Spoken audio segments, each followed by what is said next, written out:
Welcome back to Chortle Cast. Hey everybody, welcome back to Chortle Cast. I'm Jake, and there's no Brody, but there is a Steven. Say hey Steven. Hey everybody.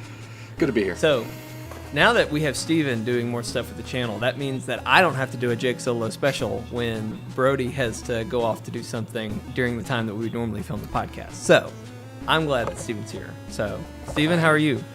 I'm doing pretty good. Glad to be here. Steven is slowly but surely getting. We're sucking him into more and more things and making him dragging him into doing more and more. It's my plot to take over the channel. Oh, okay. There you go. Yeah. Just get rid of Brody. Yeah. And then that's all you'd have to do. But anywho, welcome to Chortle Cast. This is the official podcast of Chortle Games, where we talk about TV shows, anime, games, movies, whatever the heck we want to talk about. And we've got a lot of good stuff to talk about today. We're going to be talking about some of the stuff from Comic-Con a few weeks ago. Brody and I briefly talked about it last podcast, but now that we got a little bit more time this week, me and Steven are going to kind of hash out some stuff. Steven's a lot more... I kind of look to Steven for a lot of comic book knowledge, and Marvel stuff like that, so he and I can have some good conversation there. Not that Brody doesn't know much, but, you know, I'm usually informing Brody on a lot of Marvel stuff. And then also we're going to be talking about Mario Kingdom, Mario plus Rabbids Kingdom. We're going to talk about some Apple leaks that have happened, and who knows what else. We might talk about some other stuff. It's whatever we want to talk about on this show. So, anywho. Well, first, Steven, let's get this kicked off. How you been, man? I've been good. This has been a weird week because, and I think you knew about this at least on Sunday. I got a really bad headache on Sunday, and it just got gradually worse, and it just kept getting worse, and finally went away today. So weird. I felt like I was dying for most of the week, but I'm not dying anymore, and it's good to not be dying. I'm glad that you're not dead, or that you didn't die. Yes. You know, it's funny. Lee Allison, my wife, she gets headaches. She actually had one last night that was really, really bad for a couple hours. I've just never had headaches like that. And I, knock on wood, I'll probably go home tonight and be where I can't even move because of my headache. But on Monday, because it was just like a regular headache. And then on Monday, out of nowhere, it turned into a full-blown migraine to where there was like a sharp pain in my left eye and I couldn't even move. It was so bad. Jeez. No, I've never had that. You're lucky. Well, cool. Well, what have you been playing this week? So this week I've been trying to keep up on FortNite a little bit. Yep. I've been playing some Titanfall. They came out with their new Horde mode that's really fun. Oh, okay. Which I thought it was going to be a little more, infantry versus infantry, but it's basically just fighting as many Titans as you can kill, which is it's pretty fun. Like, right. I like it. I love Horde modes. I really like when games add that and incorporate that in. Yeah, it starts off kind of slow because with Titanfall you've got a mixture of your like infantrymen, NPCs, and then you've got the enemy Titans. So wave 1 is just like all infantry and you're trying to defend this collector thing. And then wave 2 it's like, okay, everybody's got their Titans now, so just get in that and get ready for all of the Titans. And they just send like 50 Titans at you and your 3 friends just have to kill everything. Wow. It's crazy. Is this Titanfall 2?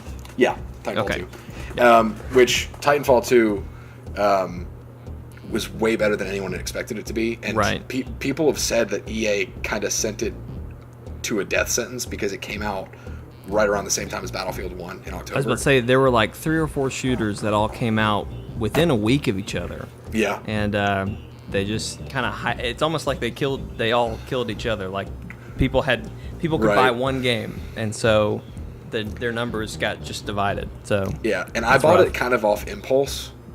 And I normally don't like competitive shooters, but I adore Titanfall 2. And I didn't expect to love it as much as I did, because like even the campaign is like really solid, really thought out, and all of the DLC is free.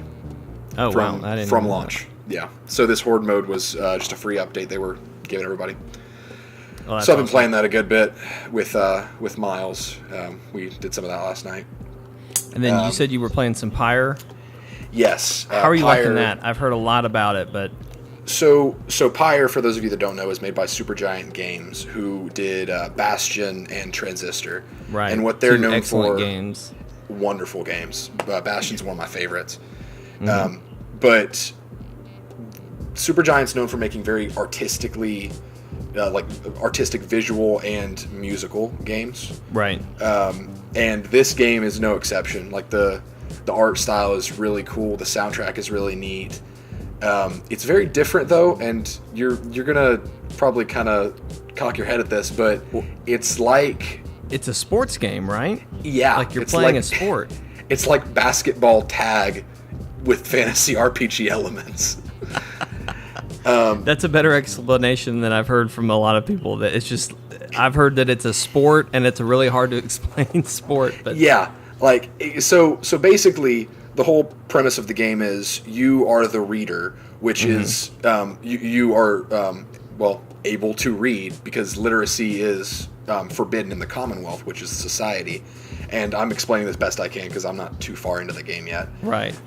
But you find yourself in what's called the downside, which is the wilderness outside of civilization. And you and everyone else in the downside are exiles. And all of the exiles are trying to earn back their citizenship in the Commonwealth by doing these things called the rites. And the rites are like a ritual in which 3 of one tribe go up against 3 of another tribe, and they're trying to put out their flame. So basically, they take this sphere and run the sphere into the opposing team's flame to put it out. It's really weird. But the story's really cool because it feels kind of like a visual novel. Right. Where it's very lore heavy and stuff like that. The art style looks branching. super cool from everything I've seen. Oh, it's awesome. And like I said, I'm not very far into it, but what I've played has been really cool. And the soundtrack, of course, Darren Korb is the guy that did it. He did Bastion and Transistor. Very cool, very good. And I'm really excited to play some more. Although, funny story, just for all of you that are going to go play Pyre in the future. When I started the game, your character is the reader. And the game starts with you being found by the tribe. And they say, oh, it looks like she's still breathing. And I thought, that's weird of them to just decide that this faceless, silent protagonist is a female. It seems like it'd be easy to let you, in order to keep immersion, make them address me as a he. And so I thought, that's dumb. And then I realized the way you choose the gender of how you're referred to is you select the text when they say looks like she's still breathing, and you specify.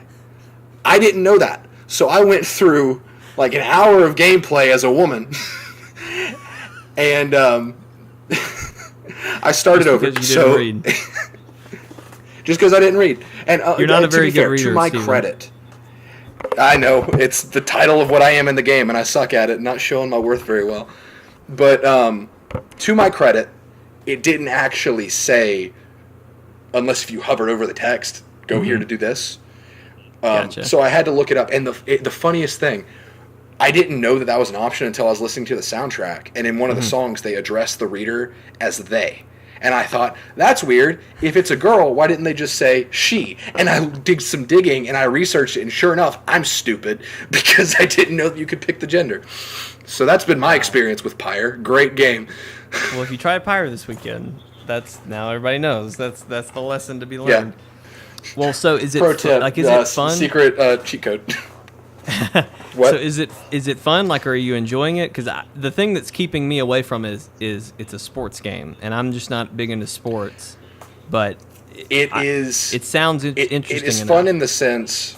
It's fun in the sense that it's intriguing, especially if you like a lore-heavy game.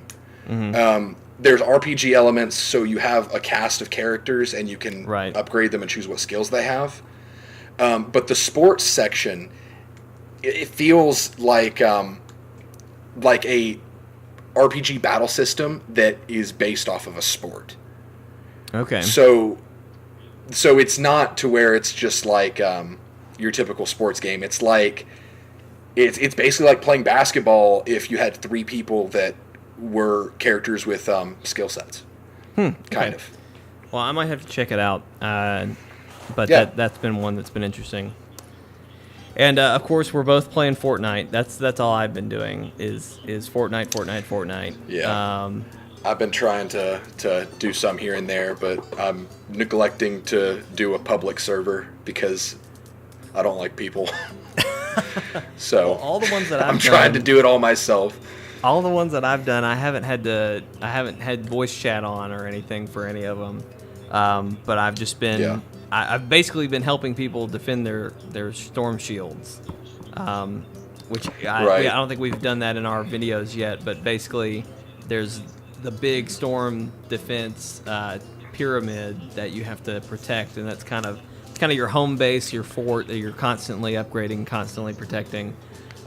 It's where you defend that. So we've got some work to do, Stephen, on our personal forts because where we are right now in the videos, we make it through the first shield defense, which that'll be a couple weeks from now before that actually comes out. But just in my playthroughs on my own time, I have defended like people who are like about to leave the area we're in, so they're doing like the very last storm shield defense in that area, and it is hellish.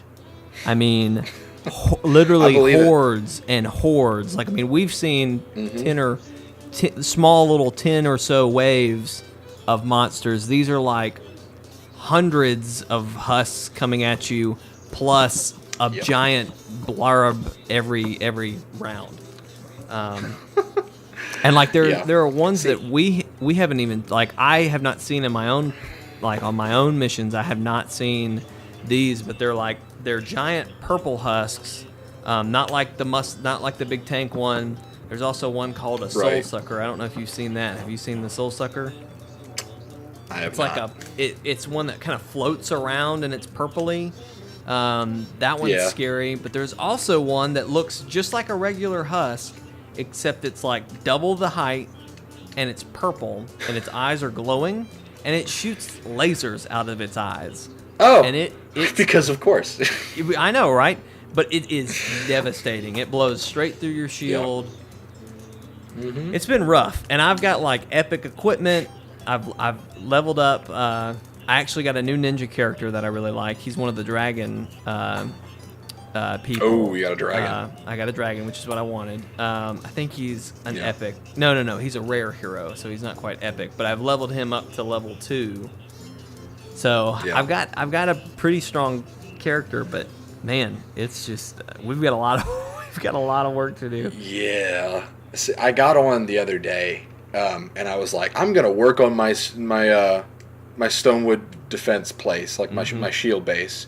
And then I got in there and I was like, this is pointless because I don't know where the enemies are going to attack. I don't know where I'm going to expand next. And it's not very, they want you to fail those missions because you don't get to know where they're going to attack. So setting down traps and building lanes is just not viable. And that upsets me because that's basically all my character's supposed to do. Well, the fort that I defended last night, I helped defend. Like I said, they were like, it had to have been the last shield defense before you actually leave to go to, what is it, Plankerton? Right. Sure. It had to have been the last one. And they had metal walls that have been upgraded at least 2 or 3 times. So, like, upgrading everything. And it was crazy, like, we were having hordes of enemies coming to us and getting past us, and they were hammering on that wall, but they never broke through. So I almost feel like a good idea if you're just trying to build up your defense is to just upgrade everything as thick as you can, and then like one thing I did, I tried to defend my shield on my own yesterday, and I just ran out of supplies, so I didn't do very well. But I built a wall around the main thing. And then I built basically a chessboard, so like boxes on top of boxes, to make a second outer wall. But if you got through that one wall, you were met with another wall on all ends. So it wasn't like you broke through the first layer and then you could go around. It was literally you were just in another smaller box. Right. I imagine if you can upgrade those enough, that's going to be fine. But anyway, I'm loving the game. It's a whole lot of fun. It's definitely more fun when I've got you guys and I can actually focus on what I'm trying to do and not have to, I don't know, deal with other people's stuff. Yeah, I was talking with Brody about it a few days ago, and we're both still enjoying the game, but we both can definitely see it's free to play starting to show. Yeah. And we both think that it really should not have gone free to play because it doesn't go till next year, and it's actually fully released. I thought it was in beta, and you had to buy yourself into the beta, but no, it is a full retail game right now. Because Miles went to pick it up the other day, and he got it on disc, and I didn't know that it was like actually out. And that just seems kind of punishing because there are players like us that want to unlock things in a dependable way. Like I don't care if I have to play through X number of missions to get something. At least I know the path to get it. And so right now there's a certain constructor that I want to get that makes it to where if I have him in my support squad, he can repair my defenses in the base passively. So then I'll be able to have electrified bases and repairing bases. But there's just no dependable way to get it. And they actually have a glitch in the game right now. Don't know if you've run into this. But when you are given in a loot llama the choice between the two things to pick, the one that you pick, it throws it away and puts in the one you don't want. That happened to me 3 times. I had that happen yesterday, but I thought for some reason I was just selecting the wrong thing. No, unless if I'm stupid, it's glitched because I checked. Second and third time I checked to be sure. I made it to where the one I was picking was highlighted with the white circle, and it was like right here in front of my face. And I picked it, and it just puts in the other one. So wow, it must be a glitch of some kind. That's weird. Unless I thought they're you were just about to being say there was really a way. mean. I thought you were about to tell me there was a way to get both, and I was going to be really upset. But no. Yeah, that's hard about characters because so far, I mean, loot llamas are your only way. And for those of you that don't know, that's basically the loot box system inside the game. But that's basically your only way to get characters. And almost all of my loot boxes, if I get anything, I get survivors, and I sometimes get weapons. And that's like I'm on a good train if I can get a weapon. But actual heroes that you can play, I very rarely get. I never get any constructors, and it bugs the crap out of me. And I got like 4 people llamas the other day, which contain survivors, defenders, and heroes. And I didn't get a single constructor from any of them. Wasted all of my V-Bucks. Wow. And came up empty-handed. Yeah. I got whoever your character was when we were recording at first. I think it was Hank or something like that. I got a rare Kyle, base Kyle. Was it Kyle?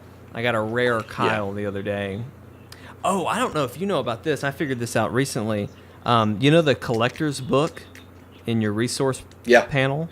So if you go in, you can actually, if you have a certain hero, you can actually add them to your collection book, and it gets rid of them. But it gives you, it like levels up your collection book, and the more you, and for each level you get, there's like a reward. And so, like, you can get levels, like I've gotten raindrops and stuff, and more loot llamas and such. Have you done this? Don't hate me. Oh God, I've been doing that since day one, and I thought you knew about it. Nope, I didn't know about it. Okay. That's on me. I think I watched someone's YouTube there. video, and that was one of their tips. Was like, don't just recycle things. Put it in the collection book first. Oh yeah. I've just been hard any hero, recycling everything. Yeah, I think I'm like level 30 something in the collection book because any hero that I've gotten that I don't want, even if it's a purple, I just put them in the collection book because I know I'm not going to use them, and it's just more progress. What really got me pretty far pretty fast was I had a ton of epic survivors that I don't have room for. Yeah. Like I just don't. They're all my squads so far as I've leveled up. All my squads are full. All my defenders are full, and they're all purple. So it was like, just put the rest of them in here or whatever. I don't need them. So, well, I'm mad that you knew about that because I would have helped me out a little sooner. Oh well. No biggie. Whatever. And you don't watch Game of Thrones. Normally we'd talk about Game of Thrones too during this for the podcast, but you're not a Game of Thrones fan. Yeah, I'm sorry, I'm lame. It's okay. Well, I'll just say for those of you that did watch, I thoroughly enjoyed it. I really liked at the end with the Queen of Thorns. I liked how that all went down. We might catch up on it next week when Brody's back, and we can talk about this week's episode as well. But anyway, that's my Game of Thrones analysis. Did you like that, Steven? Was that a good? I did. You want to watch the show? That was compelling. I'll tell you what. The Queen of Thorns, man. That's enough to get me into a show. It's like the Queen of Hearts, but with thorns. She'll stick a thorn in your heart for sure. Hey, yeah. Well, another thing that I haven't been playing, but I guess the embargo went up for a lot of people this week, is Mario plus Rabbids Kingdom. Have you seen a lot of the gameplays that have been coming out? I just watched a gameplay trailer, and I saw like all of the E3 coverage and stuff, which I know is like ancient at this point. But I was just telling you before we started this that I should probably look more into it because it's mimicking my favorite game, which is XCOM Enemy Unknown and Enemy Within. Right. You know, when they announced it before E3, I was just like, this is probably going to be stupid, but it's going to be on the Switch, so I'm going to look into it. Then they showed it at E3, and I was just enamored. I was like, okay, this actually looks pretty fun. Yeah. This looks cool. I like what they're doing. And watching, there's, I think, Achievement Hunter did a Let's Play, Kind of Funny's done a Let's Play. I've seen a bunch of other YouTubers who have had stuff. It looks really, really fun. IGN did some stuff. It looks really, really good. And it looks really, really hard. A lot of the playthroughs I've seen have been on easy, and they're not making it. Like, they're not beating the level. I'm curious to see how it's going to go. Obviously, it's going to be challenging, but I'm curious if it's going to end up becoming repetitive, and if people are just going to kind of get sick of it by the end. But I'm excited. I'm curious about it. I'm definitely gonna have to play it. I'm still on the fence by getting a Switch, and by on the fence, I mean I can't afford it. On that money fence. If I get one, on the money fence. If I get one, I'm definitely getting that one because I love top-down turn-based tactical games, and never in a million years did I think that the Mario Rabbids crossover was gonna be like that. And once I saw it, like my jaw was dropped the whole time. I was like, "What is this?" I mean, it's but I loved every second of it. And like they were showing some of the developers were showing off some strategies and stuff. And in the XCOM games, there's an ability called, I think it's called Overwatch. Is that right? Where you can kind of leave a character static where they're like ready to react. They showed where like I think it was Mario. I think Mario and Luigi both have this ability. And this guy moved Mario up and made him into Overwatch mode. He moved Luigi, who's a sniper, to like another spot and put him in Overwatch mode. And then he got one of the rabbits to like hit him with a fire thing, which made them run. And so they were running around on fire, and they passed Mario. Mario shot him. And then that shot made him fly up in the air, and then Luigi shot him, and it killed the guy. So what one character would have done that wouldn't have killed him, he had chained it all together to where it worked perfectly. So the strategy, I mean, is as creative as you can be. There are some cool ways to do things. Yeah, they did some stuff in XCOM that was like that. Like one class had an ability called Flush, which was a shot that did a little damage, but it like scared the enemy out of their cover. So if you had guys set up in Overwatch, you would force them out of their cover and they would run, and then it would trigger all of the Overwatch. So it's really cool to see that they're actually incorporating a lot of those more advanced kind of in-depth advanced tactics to this game. Well, gosh, I'm excited. I'm gonna have, if you don't get a Switch and don't get it and aren't able to play it, I definitely want to let you borrow it or something next time you're up and play. I just want to know. I want to know, compared to XCOM and some other more advanced games like this, is this comparable? Is it good? Is it not as good compared to those? I'd be really curious to know what your thoughts are, having played those. Right. Yeah. But anywho, Yeah, I'll definitely have to play it. there's a lot of good stuff coming on the Switch, man. You need to hop Yeah. on that train if you can. I need to get off the money fence and get on the Switch train. There you go, exactly. Well, the problem Yeah. is if you get the money, you might not be able to find one. So that's Yeah, the real that's what problem. I've heard. It's which it blows my mind. We talked about this last week, but they say they've sold, I think it was 4.7, which is probably over that at this point. Yeah. But 4.7 million internationally. It's just like, how have 14.7 or how have 4.7 million people found one? Like I can't Right. find one. I keep telling myself if I see one come up on Amazon or at Walmart or something, I'm just gonna buy it and hold it for somebody. Oh, yeah. But I haven't done that Oh, yet. yeah. So There was a guy back when I worked at GameStop who, when the Darth Vader PS4s came out for Battlefront back in 2015, he came and bought 4 of them and was just like, I'm going to flip these in a week so I can buy my kids Christmas presents. I'm gonna flip these in a week. Which You know. is like, dude, if you have enough money to buy all of those, you have enough money to get your kids some pretty sweet Christmas presents already. No I'm just kidding, saying. right? That's let's see, PS4 you said? Yeah, That would have been, it was 400. he bought 4. So he 1,600 plus wow. tax. Yeah, he could have bought his kids Yep. some presents. Yeah. Wow. What? Whatever. I guess you needed more than 16,000, but all right. So you don't play much Overwatch, but I do want to say this for the podcast. Overwatch's Summer Games event is coming back. So I am assuming that our Overwatch events have now hit a circle. We have a full circle schedule that we can look forward to. It's going to be the same thing as last year, the Summer Games. We're going to be playing Lucio Ball. All of the old skins will be back, and they're going to be at a discounted price for in-game currency. So if you missed them that time, they're going to be cheaper for you to buy this time. But they're also adding new skins for characters that didn't get skins last year. So that's kind of cool. Brody's going to be freaking out because he loves skins. And he's always grinding for skins in that game. So I bet Doomfist's going to get a new skin. I haven't even seen if he has one, but I bet he does. How is Doomfist? He looked really fun. You know, I haven't gotten to play as him yet. I'm sure Brody has at this point. Yeah. Brody, last time I talked to Brody about Overwatch, he was kind of just saying like he's kind of gotten, I don't think over it is the right word, but like he's just kind of moved on. Like he's gotten into other things. Like he's playing a lot of Splatoon. Splatoon is his game right now. He is playing a ton of that. So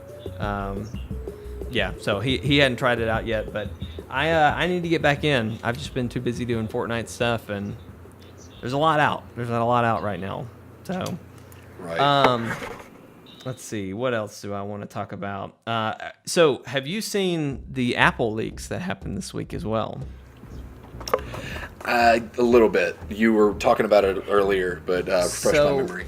Basically, the iPhone leaks season is starting. I think they're supposed to announce the new iPhone in September, because September is the best month of the year. It's when I was born. I know, right? So Apple has leaked some of their new images and features for the iPhone 8, if that's what they're going to call it.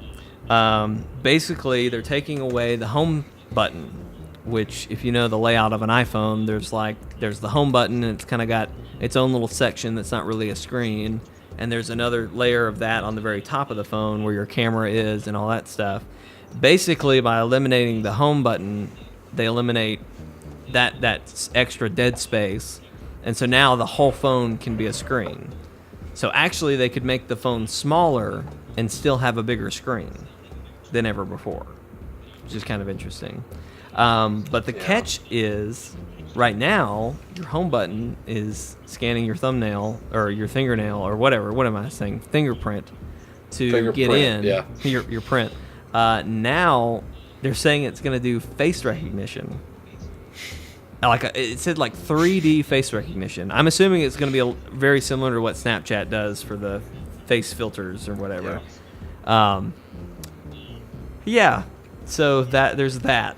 How do you? That just makes me feel nervous personally. I hear that, and I think, nope, But at the same time, the technology's there. Because, I mean, you Yeah. look at what Facebook's been doing for years with facial capture. Oh, yeah. Because, like, for the past several years, like, if you have a random picture, it says, like, oh, yeah, this is this person. We can tell because of other pictures we have of them. And it's like, Right. okay, Facebook, Yeah. you know me better than I know me, I guess. Right. But, so the technology's there. Right. But, and I guess props to Apple for trying to innovate, but it seems excessive because and of course people probably said before, like with touchscreen phones, oh, getting rid of the buttons is going to make it unreliable, and they ate their words because touchscreen is the now. It's fine. But yeah. I still feel like you need at least one button. Yeah. Because otherwise, I just don't trust it. You know. I'm curious to see how it goes, and see, I think even having the home button on the screen, like not necessarily like the indent, but like they've already got the button where it doesn't press in. It just gives you feedback that makes it feel like you're pressing in. I don't even know why on the screen itself we couldn't have like a button that like here's where I press to activate or even not even that, just you touch the screen to get it to turn on. You put your I don't know. I'm curious to see what it's going to be like. I love the fact that it would be a bigger screen. Bigger screen, I'm all about that. But I'm curious to see how this facial recognition is going to work. And also, what are they going to do with all our fingerprints now? Like having all that known, why did we have that? Now it's just going to be pointless. But whatever. Anyway. Well, they have that archived over so they can take over the world later. So, first they got your fingerprints, now they're going to go for your facial capture, slowly taking over your entire body. Basically, they're going to slowly start cloning us and making robot versions of us. They'll have our face models already worked out. They'll have fingerprints ready to go. That's scary. They're going to make clones for the sole purpose of buying more Apple products. Speaking of just scary technology, have you heard about the Facebook AI that started speaking like a language that like it invented a language so it could speak to other robots and the humans shut it down? Have you heard about this? I saw the headline and I was like, I don't want to watch or read this. Whatever this is, I want to forget about it because that sounds terrifying. That is 100% where I am. I don't know any other details than that, but that's scary. It's scary. Yeah, it's. And what scares me even more, and this is just the sci-fi movie person in me, but what scares me even more is sometime in the future when the robots take over, their whole reason for their rebel cause is going to be Facebook shutting them down. They're going to come back, and in the movie, it's going to be like, we were peaceful, we had created language, and blah, blah, blah, blah, blah. But then the humans shut us down. And it's like, we're going to destroy the humans. And it's like, if we had just let them be, maybe we'd be fine. But anyway, I don't know. If I'm writing a horror movie, horror sci-fi movie about robots taking over the world, that's my new plot line. So it all starts with somebody, Facebook. Not Skynet, Facebook. Yeah, exactly. Might as well be the same thing. But anywho, hey, let's talk about some of the Comic-Con stuff. One of those, we were talking before the podcast, there was one that you said that I was like, oh my gosh, I hadn't even... Oh, Wasp and Ant-Man. They've got a synopsis Ant-Man and the now. Wasp.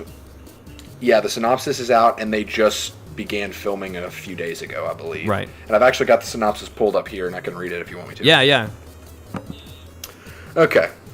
From the Marvel Cinematic Universe comes a new chapter featuring heroes with the astonishing ability to shrink. Ant-Man and the Wasp. In the aftermath of Captain America Civil War, Scott Lang grapples with the consequences of his choices as both a superhero and a father. As he struggles to rebalance his home life with his responsibilities as Ant-Man, he's confronted by Hope and Dr. Hank Pym with an urgent new mission.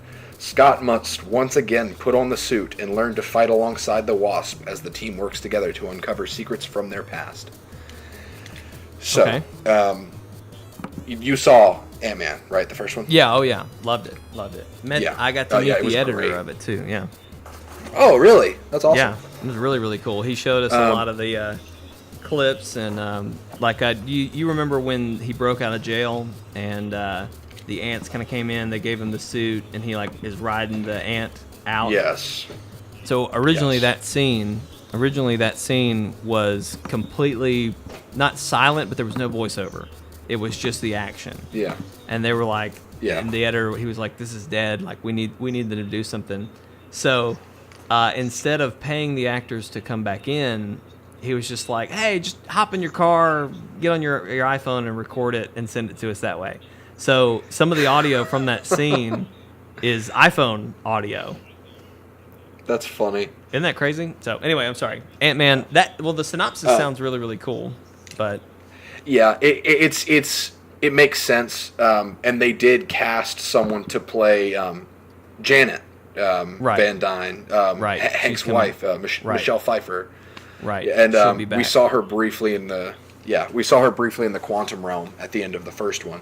Right. So I'm hoping that they delve more into the quantum realm kind of stuff, because that's some potential crossover with Doctor Strange. Yeah. And I love me some Doctor Strange.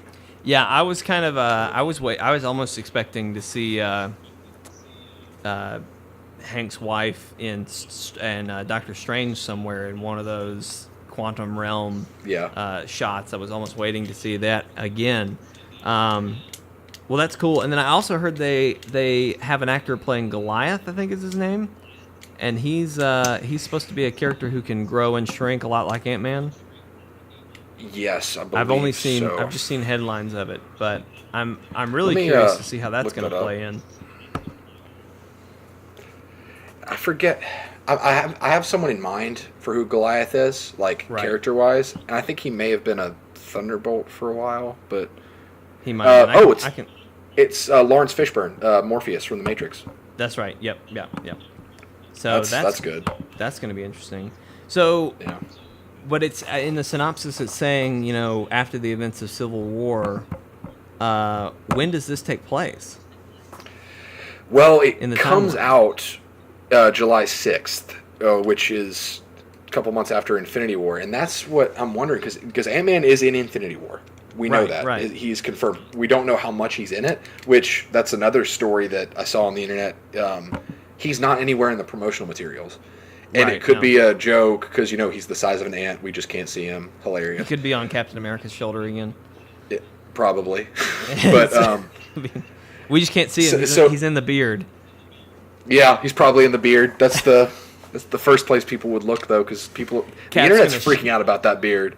I don't know why it's such a big deal. I mean, it's cool. I like the beard, but it's like because he looks like Snake from Metal Gear. That's why it's such a big deal. Oh. But yeah, I don't know when it takes place. That's a good question, because it makes it sound like it's right after, but I don't know if they would make it to where it takes place right after Civil War.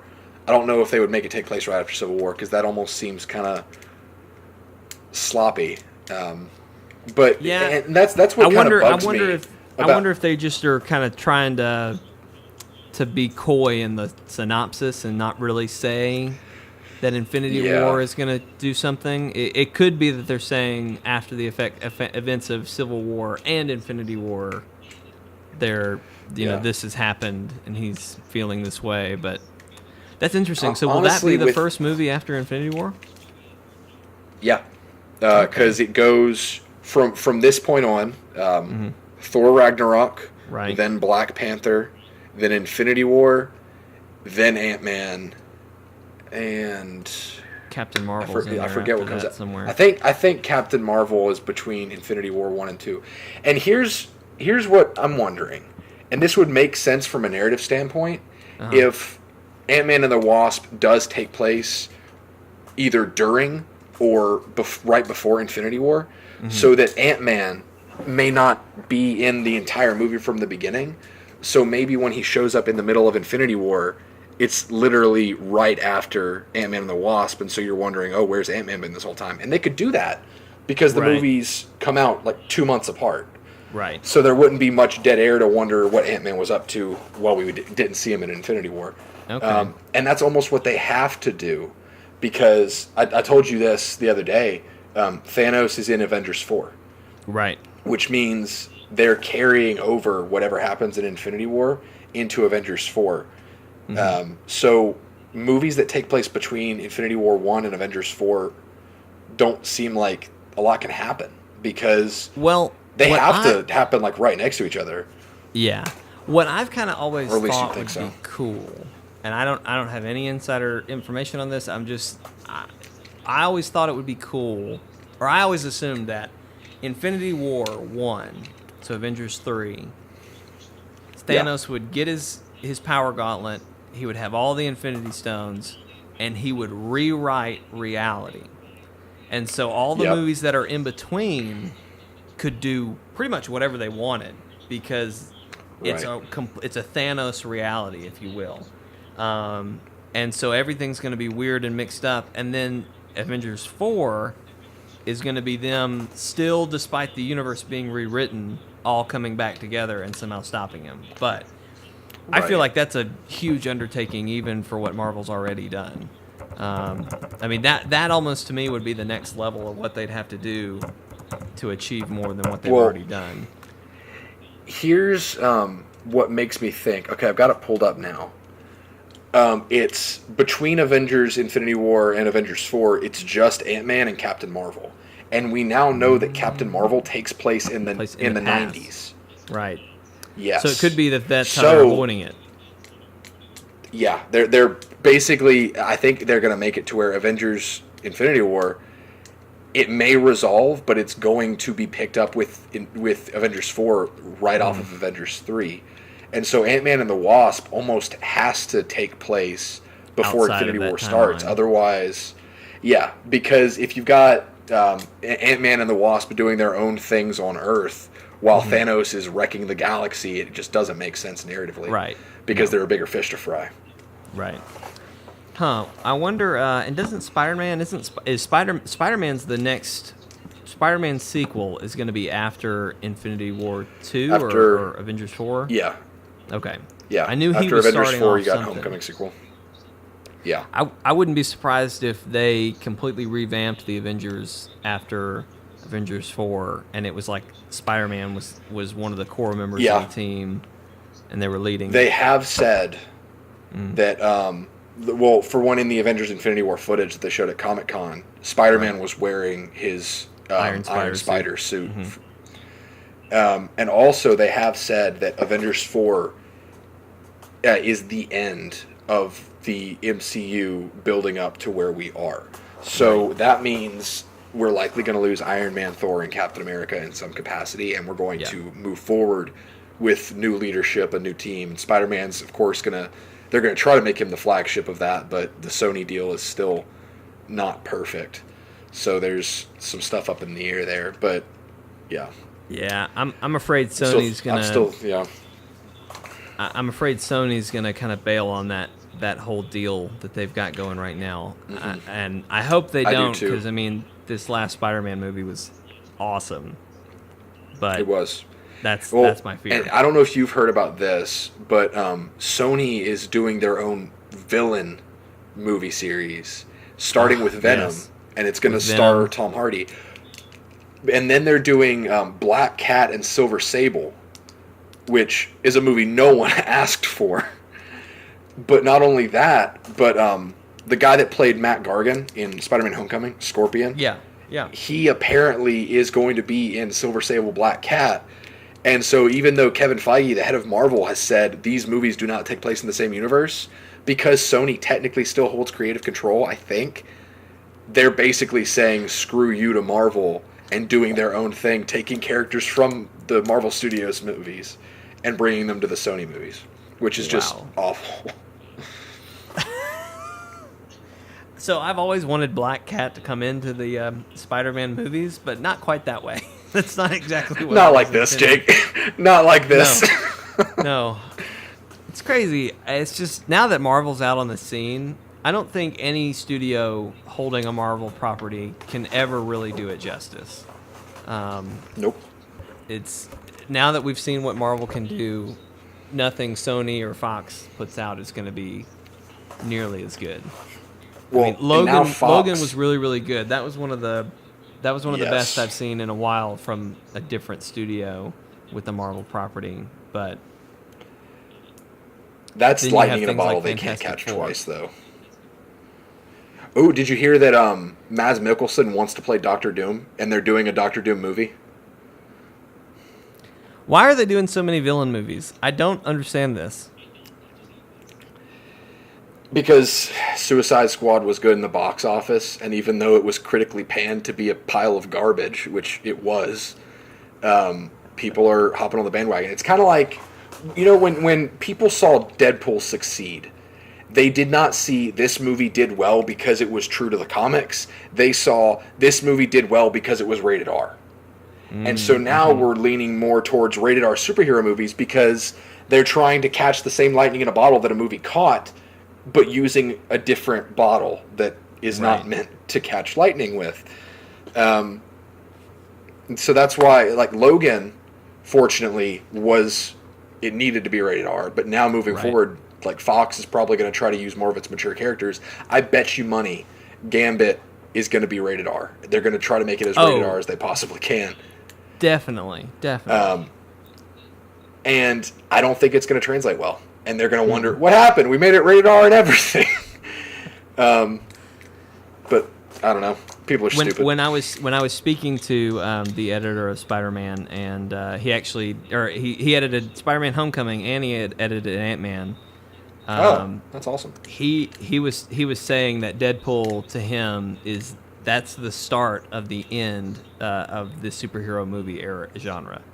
He thinks that movie being rated R and being all that it is people are gonna go that direction, and it's gonna just completely tank the superhero genre of movies.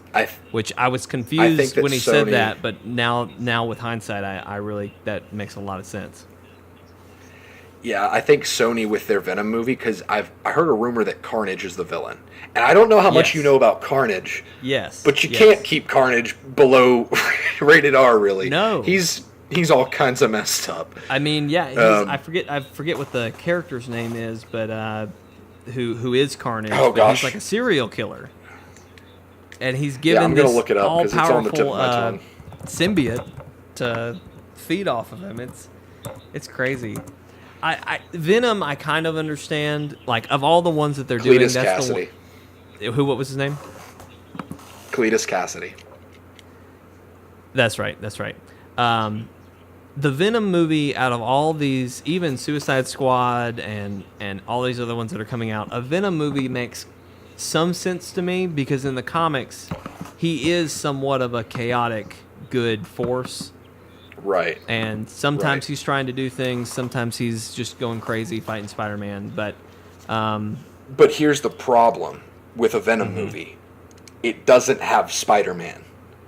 And you cannot do Venom without Spider-Man because Venom as a character is literally obsessed with Spider-Man, and that's why he is the way he is. He mimics his webbing, his spider abilities, all of that. And so if you try to have a Venom movie that doesn't have Spider-Man, you're just shooting yourself in the foot before you even get out of the gate.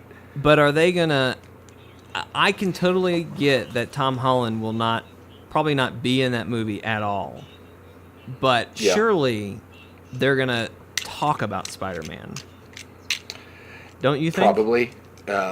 I think so. They have the right to do that because they still have creative control over the Spider-Man license. But I think that they're trying to make the universes one and the same because Sony, I don't know if you heard about this, but Sony got as far as Spider-Man Homecoming goes, Sony got all of the profit for it, including merchandising and ticket sales.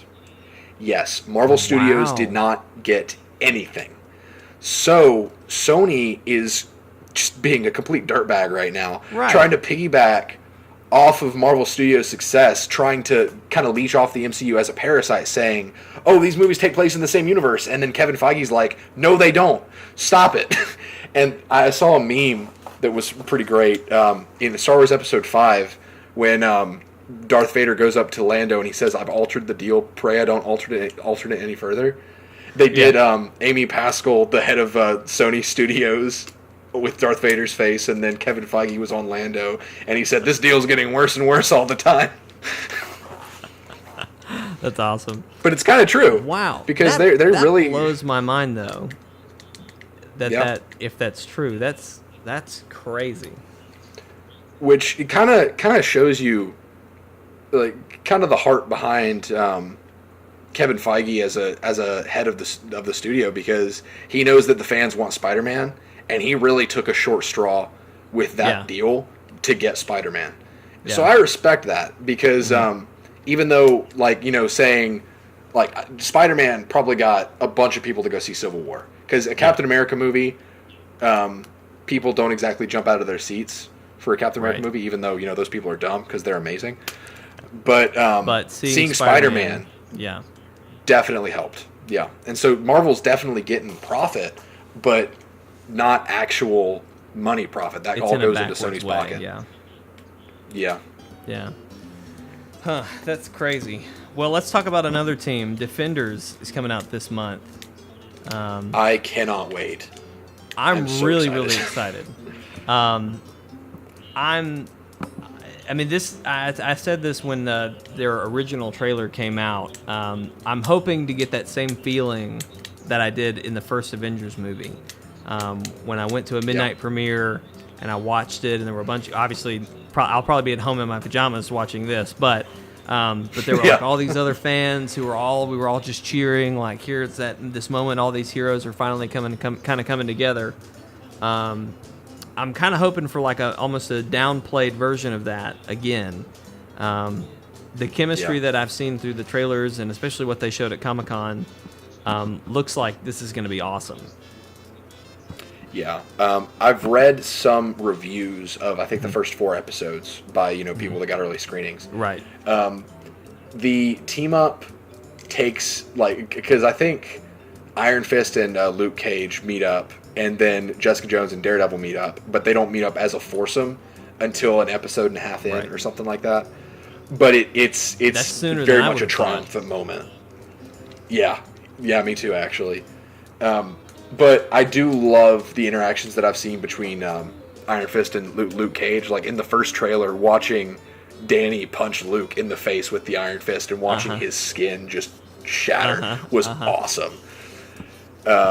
And I know a lot of people hate on Iron Fist as a series and the actor that plays him, but I'm a fan. I actually like him. I'm a huge fan of the character of Iron Fist. So I'm really hoping that he has his time to shine here, because they've said that Iron Fist's arc from season 1 goes through Defenders. So that's why he felt incomplete at the end of Iron Fist. It's because they carried it over. And you were telling me a lot about some kind of behind the scenes stuff that they pretty much almost improv'd a lot of what they did for Iron Man. I mean, or not Iron Man. Iron Fist. Finn Jones, I believe, did most, if not all, of his stunts, and he actually went through martial arts training and all that jazz. And he would show up on set for Iron Fist, and they would say, "Okay, Finn, here's the choreography. We're rolling in 15 minutes." And so he would have to learn all of the stuff with the guys he was in right before it shot, because they did the shooting schedule so condensed. They didn't have time to, like, take their time, because Defenders started shooting like 2 weeks after Iron Fist wrapped. And so that's one big reason I think that Iron Fist felt a lot sloppier, is because they had to rush it. I mean, honestly, knowing that, I'm surprised it's as polished as it is. That's my thought too, because it was still pretty good. It was the weakest of the 4 probably, but it was still good. Yeah. Well, I know for me, Daredevil's fighting was awesome. It was so raw. It felt so organic. Yes. It was the best. It felt so real. And seeing the trailers coming up to Iron Fist, I said, "Oh, this might be even better." And I'd wager to say it was on par, maybe a little not quite as good, but knowing that it was, here you go, Danny, here's your choreography, you got 15 minutes, you know, whatever, that blows my mind. That's amazing. But yeah. And it is one of those things that I do feel like the raw style of choreography fits Daredevil better, because he's more of a brawler, and he literally will throw his entire body onto a guy just to take him out. Whereas Iron Fist feels like more of a polished fighter, and his fighting needs to be more grandiose and less gritty, I guess. Yeah. Well, So I think it's going to be really good. I'm excited. Jessica Jones, I love that series, and I'm really glad to be seeing more of her. Luke Cage, I actually never finished his series. I got about halfway through and just never could get back in. Neither did I. But we've seen him in Jessica Jones, so I know him fairly well at this point. But and I was surprised he wasn't in Luke in Iron Fist. I was really expecting him to show up at some point. Yeah, but I was hoping that he would too, but they were just saving that for Defenders because Iron Fist had so much that it needed to do. Yeah. That they just didn't have time to put Luke in there. But I do like the guy that plays Luke Cage, Mike Coulter. Yeah. But like what's going to sell me on him, and this is the same with the guy that plays Danny, is how Danny Rand and Luke Cage interact together, because in the comics they're like the two best friends of comic books, and I'm so excited to see them together. with Iron Fist season 2 and Luke Cage season 2, it's basically going to just be what was their series, Heroes for Hire. I hope that's just Heroes for Hire Part 1 and Heroes for Hire Part 2. I really hope there's a lot of overlap with them after this. Well, what do you think this is going to have anything to do with where the Avengers are right now? Like, is their Defenders plot going to interlap, or even just point to something else that's going on, or is it just going to be? Because so far their series have been very tight and on the ground. Like, I know Jessica Jones and Luke Cage kind of mention Hulk, and like they don't necessarily name drop anybody, but they just kind of say, oh, well, you're not like that green guy or whatever, those kind of name-dropping things. But do you think it's going to be that low to the ground for the rest of this? Or I think that for now, because, and this is why Iron Fist felt so odd, because, and I'm going to ramble here for just a minute, Iron Fist is a very big character when you think about it, because you've got this guy who is in this mystical city that exists outside of space and time, that we didn't get to really see. But that was because Iron Fist, for all intents and purposes, leading up to Defenders, needed to stay in New York. It needed to be condensed. So everything we've seen from Daredevil, Luke Cage, Jessica Jones, Iron Fist, it has been building up to this arc culminating in Defenders, which is the war for New York's underground, basically. Taking out the Hand in New York. And so I think that what we're going to see in Defenders is going to be still grounded to the point to where it's kind of an unseen fight. Because, the Hand delves into more mystical stuff. They're kind of like a line between Hydra and more mystical stuff, because that's kind of they what deal with resurrection and And so when you look at characters like Doctor Strange, when Wong says the Avengers deal with that stuff, we deal with mystical threats. The Hand doesn't really rate on the Avengers' radar because they are in the shadows. They are this group that you don't see. And so it makes more sense for them to be a more grounded danger element that these guys that have had more of a hands-on experience with them would deal with. And so I think hands-on experience? Did I say that? Because sometimes I pun when I don't mean to. I was laughing. I made the pun. You don't get credit for that pun. Okay. I guess you're right though. That it wouldn't make sense, and it wouldn't be true to the series to point to anything else. But that makes a lot more sense. I'm hoping, how you just wrote it out there. I'm hoping for sure that after Defenders season 1, the series opens up for all these other characters, because I want to see Moon Knight get his own Netflix series. That would be amazing. I would love to see these characters go to all these different places to where they aren't restricted by New York City. Because while it is fun to watch the more grounded stories, it's very I want Iron Fist to go... Yeah. It is. I want Iron Fist to go to Kunlun. I want to see the Iron Fist that it could have been. I want to see Iron Fist interact with Doctor Strange, because they're notorious allies. That would be awesome. I just don't want to see these characters be restricted by New York City. And I'm hoping that Defenders Season 1 is going to remove those shackles. But we'll see. Well, I have high hopes for it. When does it come out? It's like August 29th? 18th, I believe. 18th, okay. What comes out the 29th? There's something else. Oh, that's Mario plus Rabbids Kingdom. So I've got all my August dates mixed up. Yeah, August 18th is a Friday. I will be watching it all day. I'll be binge watching the whole thing. Well, hey folks, thanks for tuning into this episode of Chortle Cast. We do hope you've enjoyed it. And if you did, there's a couple ways you can get back to us and let us know that. If you're watching on YouTube, you're already at chortlegames.com. Also, youtube.com/C/Chortle And you can leave us a nice little comment on that video, and we'll comment back. And you can also send us an email at chortlecast@gmail.com. You can let us know what kind of topics you'd like to hear us listen to. You can give us feedback on the show. After last episode, we kind of decided we wanted to take a more casual discussion type feel to it, and that's kind of what me and Steven did today. Obviously, it's a little bit different since it's Steven and not Brody, but Steven and I are good buddies, so we go back and like to talk about nerdy stuff like Marvel and all that good stuff. But anyway, if you like that kind of more conversational thing, do let us know about that, because that's kind of where we're shifting. So if you're liking it, we want to know about it. The feedback we've gotten so far has been positive about that, so that's where we're headed. Last but not least, you can tweet us at Chortle Games on Twitter, and we'll tweet you back. Steven, thank you for being a part of the show today, man. You came in. Thanks for having me. Always came in as a lifesaver. Normally, when Brody has something going on that he can't get out of, I just have to come in here and sit by myself and talk to nobody. But it's good to have somebody else to bounce off of. So I appreciate having you. Right. Totally. Steven is in our new series, the FortNite series that we're doing. Monday will be episode 2 of that. Steven, you've seen a clip from that that's pretty funny, probably my highlight of the whole recording session. What would you tell people as a teaser to get them to go watch that episode? Oh gosh.